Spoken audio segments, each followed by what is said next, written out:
আলী রাদিয়াল্লাহু তাআলা আনহু বলেছেন, কোনো মুসলমান বেশ কিছু গুনাতে লিপ্ত হয়ে যায়, তাকে আল্লাহ কয়েকটা শাস্তি দেন।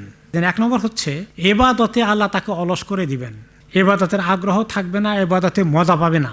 রোজাও রাখলো সেই মজা পায় না, তারাবিতে আসলো ওই মজা পাওয়া যায় না, নামাজ না পড়ে উপায় নাই পড়ে আর কি, ইবাদত করলেও তাতে মজা পায় না সে, কারণ গুনাতে লিপ্ত আছে। 2 নম্বর হচ্ছে রুজি রোজগার আয় উপকরণের মধ্যে আল্লাহ তাআলা কমিয়ে দিবেন, সংকীর্ণ করে দিবেন, রিজিকের বরকত উঠে যাবে, তার ইনকাম কমে যাবে।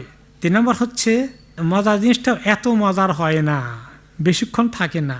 তো একজন প্রশ্ন করলেন আলী রাদিয়াল্লাহু আনহুকে, মজার জিনিসটাও খুব সুবিধা হয় না, এটা দ্বারা কি বোঝানো হয়েছে? কোন মজার জিনিস একটুখানি মজা কেবল নিছে, তারপরে আবার তার মুসিবত শুরু হয়ে গেছে। ভালো কিছু একটু ভালো করে এনজয় করার সুযোগ বেশি ভালো করে হবে না।